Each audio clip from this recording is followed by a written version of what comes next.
Hai, Assalamualaikum warahmatullahi wabarakatuh. Jumpa lagi teman-teman, Bapak Ibu guru yang hebat-hebat. Saat ini kan kita sudah masuk di tahun ajaran 2022-2023 yang tentu diharapkan implementasi kurikulum sudah bisa diterapkan di dalam satuan pendidikan kita masing-masing.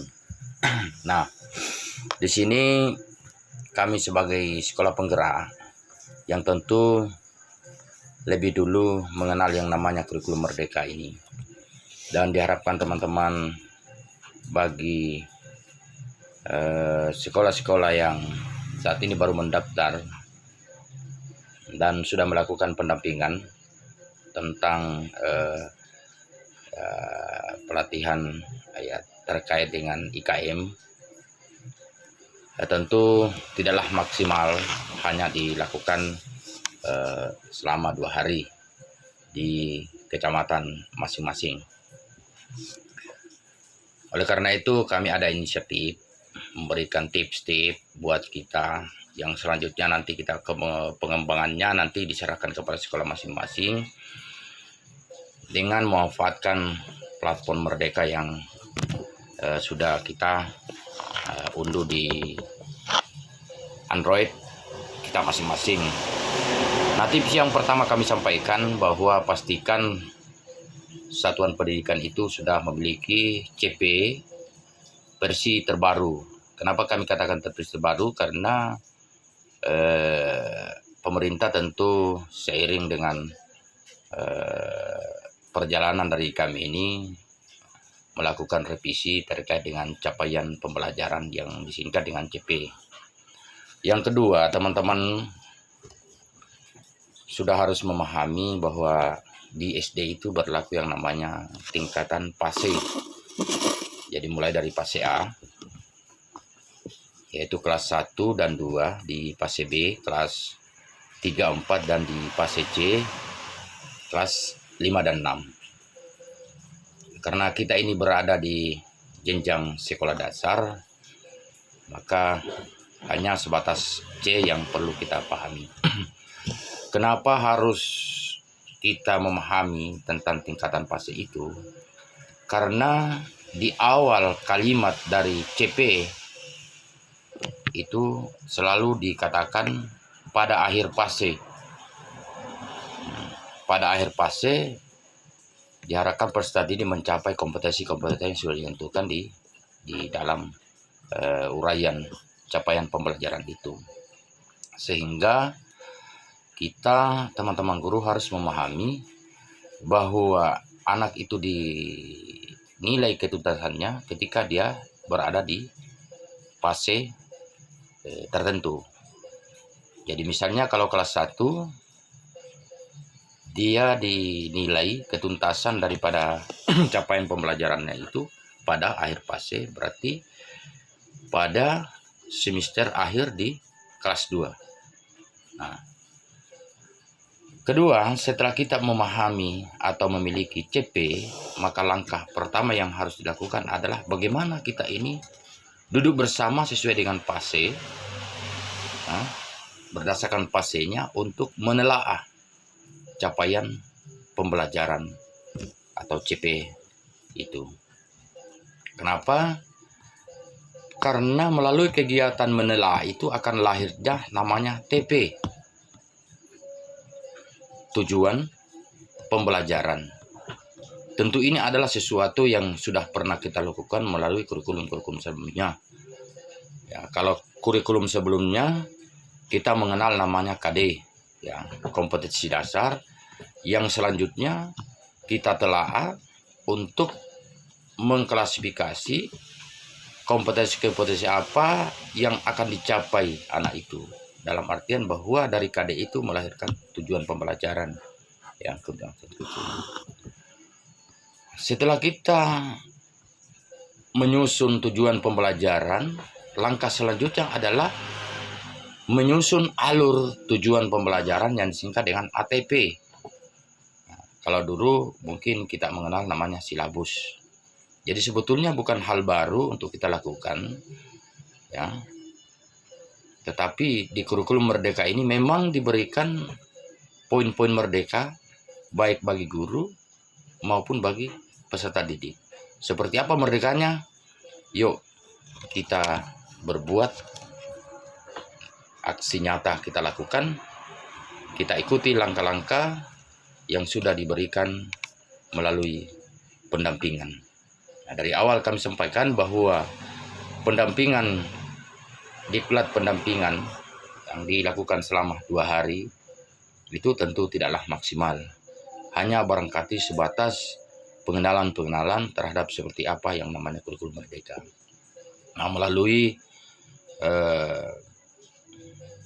berbagai yang kami lakukan ini, kami sampaikan kepada teman-teman, karena ada juga beberapa sekolah yang sudah ikut dengan kami, dan kami berikan apresiasi terhadap sekolah-sekolah itu yang sudah dengan tulus, ikhlas, penuh semangat untuk berkunjung di SD 52 Parabaya. Alhamdulillah, ketika kami melakukan pendampingan khusus sasaran guru sasaran kami di tahun kedua program sekolah penggerak ini, yaitu kelas 2 dan 5, ya kita bersama-sama mengikuti kegiatan itu di 3 sekolah yang menyempatkan diri hadir.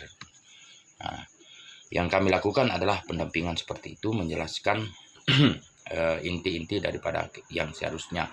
Kemudian selebihnya nanti kita bisa berbaur dengan guru yang memang sudah berbuat, ya selama 1 tahun ini memang kami sudah melakukan.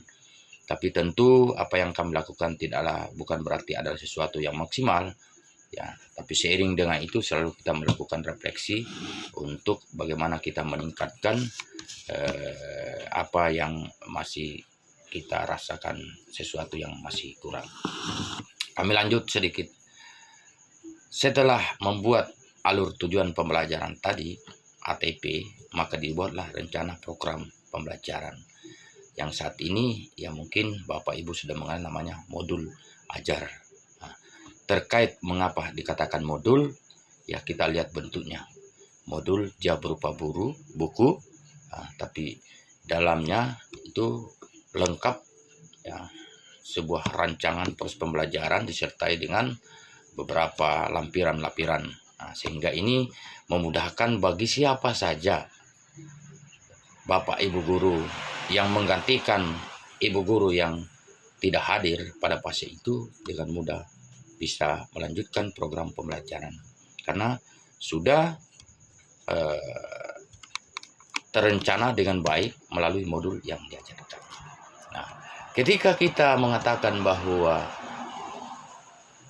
merasa seperti diberikan beban karena dengan melihat bentuknya modul itu, ya bukan berarti bahwa harus atau seperti itu yang kita lakukan, karena ada namanya modul minimal, nah, ada modul maksimal. Jadi terpulang dan kembali kepada kita. Kita mau yang minimalnya, ya tentu menjadi sebuah tanggapan penilaian seperti apa kita ini berbuat, ya. Tapi tidak tertutup kemungkinan apa yang kita lakukan itu tentu akan menjadi sebuah gambaran bagaimana kinerja seorang guru. Jadi terkait dengan modul itu ada modul minimal. Minimalnya itu ada tujuan pembelajaran berdasarkan capaian pembelajaran di fase tertentu. Kemudian ada kegiatan intinya. Nah, kegiatan inti inilah adalah sebuah proses pembelajaran yang dilakukan, ya, untuk mencapai tujuan tadi. Kemudian kita di akhir kita harus melakukan sebuah asesmen. Nah, selesai deh apa yang kita buat tentang perangkat ajar. Nah, yang menarik dan perlu pendalaman yang lebih tentu terkait dengan asesmen. Kalau dulu mungkin kita kenal namanya penilaian. Nah, sekarang di era ini kita melakukan atau mengenal yang namanya asesmen. Asesmen seperti apa yang harus dilakukan sebagai seorang guru? Asesmen itu dilakukan dengan 3 tahapan atau dengan 3 cara atau 3 proses. Ya, pokoknya kita yang memberikan pemahaman. Nah, yang pertama adalah asesmen diagnostik. Asesmen diagnostik ini dilakukan di awal tahun ajaran baru atau di awal lingkup materi. Itu wajib dan harus kita lakukan namanya asesmen untuk mendapatkan informasi-informasi terkait 2 hal. Yang pertama, latar belakang peserta didik, itu dikenal dengan nama asesmen diagnostik non kognitif atau bukan dari segi pengetahuan. Wajib kita guru mengetahui latar belakang peserta didik sehingga menjadi pedoman dan informasi dan menjadi pedoman buat kita untuk merancang yang namanya strategi pembelajaran yang akan diberikan kepada peserta didik itu. Sehingga tidak terjadi lagi miskomunikasi antara guru dan peserta didik, antara guru dan orang tua, karena ini sering terjadi.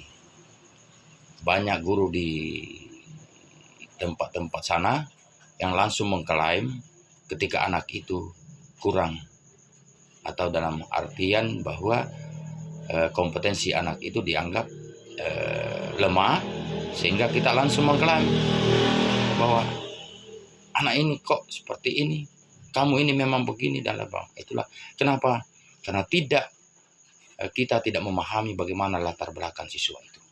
Nah, apakah siswa itu memang kalau dalam lingkungan keluarganya memang tidak pernah belajar, atau memang belajarnya seperti apa, dan dilengkapi dengan fasilitas apa. Ini menjadi wajib untuk pedoman kita dalam menyusun strategi pembelajaran demi perbaikan proses pembelajaran akan kita berikan. Itu terkait dengan diagnosis non kognitif. Nah, sementara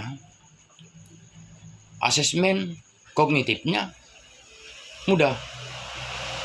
Kita memanfaatkan platform Merdeka Mengajar. Di dalamnya sudah tersedia namanya asesmen untuk peserta didik sesuai tingkatan fase. Tinggal kita masuk, milih, mengunduh. Kenapa kita harus unduh? Ketika proses yang kita lakukan secara offline, karena dengan alasan anak-anak tidak memiliki Android, HP, dan kita terbatas dengan jaringan, data, dan lain sebagainya, tentu dengan cara mengunduh asesmen itu kemudian diberikan kepada anak. Ada literasi dan ada numerasi. Kenapa wajib ini diberikan anak? Supaya kita tahu bahwa sejauh mana tingkat baca, kecepatan, pemahaman terkait dengan bacaan. Begitu juga dengan literasi, numerasi. Bagaimana anak itu bisa kita tahu bahwa anak ini sudah sampai sebatas ini mengetahui cara menghitung. Nah, karena kenapa? Karena di kurikulum Merdeka ini diajarkan ketika sesuatu yang sudah dipahami anak, untuk apa lagi diberikan? Berikan pengayaan, berikan pelajaran yang memang belum dikuasai anak. Sesuatu yang sudah dikuasai anak tidak perlu lagi diajarkan. Jadi bisa jadi CP untuk kelas 1 karena misalnya anak-anak sudah memahami, contoh dalam ajak agama, di CP agama kalau tidak salah di awal fase itu terkait dengan huruf hijaiyah dan harakat. Nah, setelah kita melakukan diagnostik, ternyata ada anak-anak kita ini yang memang sudah tamat mengaji karena dia berasal dari TPA, dari TK, dan lain sebagainya. Berarti anak ini untuk apalah diberikan pelajaran huruf hijaiyah sedangkan dia sudah lancar mengaji. Berarti kita mengadakan tingkatan pengayaan sesuai apa yang dibutuhkan anak. Nah, kemudian Jadi asesmen itu di awal, ya, di awal fase, di awal tahun ajaran, di awal lingkup materi. Kemudian asesmen kedua adalah asesmen formatif. Nah, sebuah penilaian yang harus dilakukan guru, pengukuran terhadap dilakukan guru terkait dengan apa-apa yang menjadi kompetensi yang dimiliki anak pada saat proses pembelajaran berlangsung. Jadi terjadi umpan balik. Itulah namanya asesmen formatif. Wajib dan harus kita lakukan dalam sebuah proses pembelajaran terkait dengan bagaimana anak itu mengetahui kemampuan, inovasi anak itu, wawasan anak itu, ya. Itu nampak dalam sebuah proses, ya, interaktifnya, keaktifannya, ataukah anak ini sering mendengar saja, melihat. Ya. Kemudian kita ini guru harus memberikan umpan balik di dalam melaksanakan proses pembelajaran ini tadi. Itu namanya asesmen formatif. Asesmen yang ketiga adalah asesmen sumatif. Asesmen yang dilakukan oleh pada akhir lingkup materi atau pada akhir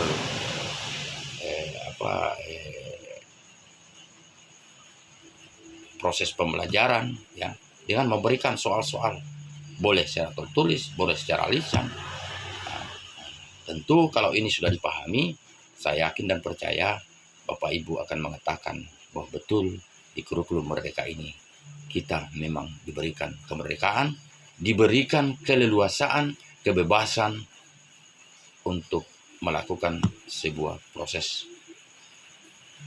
Jadi tidak ada intervensi, makanya kita menyesuaikan karakteristik pendidikan kita dalam menerapkan kurikulum Merdeka ini.